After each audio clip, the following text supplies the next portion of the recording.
حضرات صحابہ کرام فرماتے ہیں نبی اکرم صلی اللہ علیہ وسلم نے ہمارے سامنے دجال کا تذکرہ کیا اور دجال کو اتنا خوفناک انداز سے پیش کیا، اتنا خطرناک انداز سے پیش کیا کہ ہم لوگ آپ صلی اللہ علیہ وسلم سے جب دجال کی باتیں سن رہے تھے تو ہمارے اوپر خوف طاری تھا، ہم سہمے ہوئے بیٹھے ہوئے تھے اور ہمیں ایسے ڈر لگ رہا تھا کہ جیسے ابھی جھاڑیوں سے کہیں دجال نکل آئے گا۔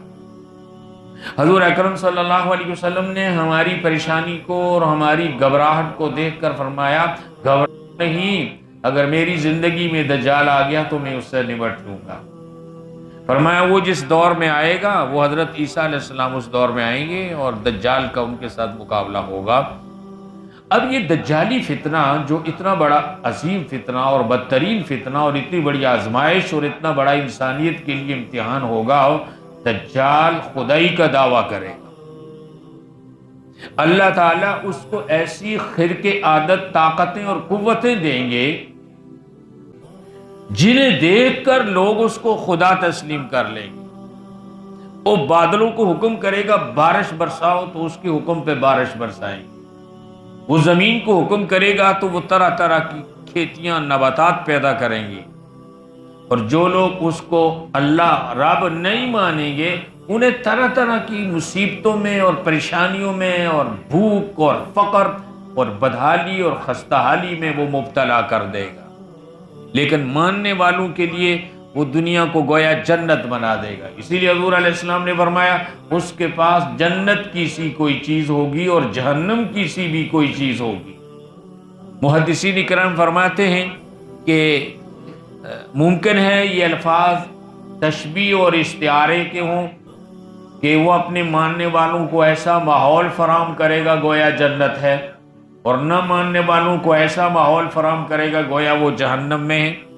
لیکن عین ممکن ہے کہ جس طرح اللہ پاک نے اسے انسانیت کے لیے ایک بہت بڑا امتحان اور آزمائش قرار دیا ہے، تو اللہ تعالیٰ اسے کوئی ایسی بھی طاقت دے دیں کہ اس کے پاس جنت نما کوئی چیز ہو اور جہنم نما کوئی چیز ہو، اور وہ لوگوں کے سامنے رکھے اور لوگ اس جنت کو جنت سمجھ کر اس کو رب مان بیٹھیں اور اس کے فتنے کے اندر مبتلا ہو جائیں۔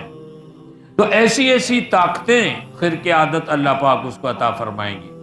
یہاں سوچنے کی بات یہ ہے کہ وہ بدترین انسان ہوگا، بدترین فتنہ ہوگا، بہت بڑی آزمائش، بہت بڑا امتحان ہوگا، اور شیطان کا کارندہ اور ترجمان ہوگا، تو اس کو ایسی طاقتیں اللہ کیسے عطا کریں؟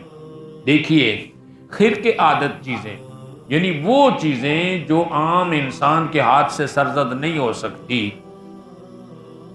اگر اللہ کا کوئی نبی لوگوں کو ایسی چیز دکھائے جو خرق عادت ہو، جو عادتاً عام انسانوں کے ہاتھوں سے کوئی کام نہیں ہو سکتا، وہ کام اللہ کا نبی جب کرتا ہے تو اس کو معجزہ کہتے ہیں۔ اللہ پاک انبیاء علیہ الصلوۃ والسلام کو معجزات عطا کرتے ہیں، جیسا کہ آیت مبارکہ میں نے آپ حضرات کے سامنے پڑھی۔ اللہ فرماتے اقترب الساعہ، قیامت قریب آ گئی، وانشق القمر، اور چاند کے دو ٹکڑے ہو گئے۔ اب یہ کسی انسان کے بس کی بات نہیں ہے کہ وہ انگلی سے اشارہ کرے اور چاند کے دو ٹکڑے ہو جائیں، ممکن نہیں ہے۔ لیکن اللہ کے نبی نے ایسے کیا، انگلی سے اشارہ کیا اور چاند کے دو ٹکڑے ہو گئے، ایک پہاڑ کی ایک جانب پہ ہوگا، دوسرا پہاڑ کی دوسری جانب پہ۔ تو اللہ کا کوئی پیغمبر ایسی مافوق العادت اور خرق عادت چیز دکھائے تو اس کو معجزہ کہتے ہیں۔ حضرت موسیٰ علیہ السلام کو اللہ پاک نے 9 بڑے معجزات عطا فرمائے۔ وہ اپنی لاٹھی زمین پہ ڈالتے تھے تو اژدہا بن جاتی تھی، اپنا ہاتھ گریبان میں ڈال کر نکالتے تھے تو سورج کی طرح چمکتا تھا۔ حضرت عیسیٰ علیہ السلام کو اللہ پاک نے حیرت انگیز معجزات عطا فرمائے۔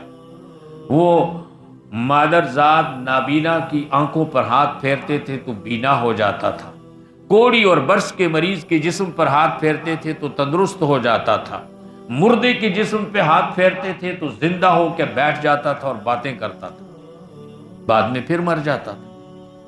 حضور علیہ السلام کو اللہ نے بے شمار معجزات عطا فرمائے۔ رات کے کچھ دورانیے کے اندر آپ نے مکہ سے بیت المقدس اور بیت المقدس سے پہلا آسمان اور ساتوں آسمانوں سے اوپر سدرۃ المنتہا، وہاں سے بھی آگے جہاں جبرائیل بھی نہیں جا سکتے، جنت کو بھی دیکھا، جہنم کو دیکھا، عالم بالا کا مشاہدہ کر کے واپس آگے، ابھی رات ختم نہیں ہوئی تھی۔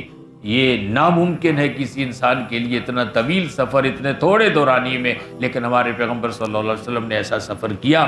یہ حضور علیہ السلام کے معجزات میں سے تھا۔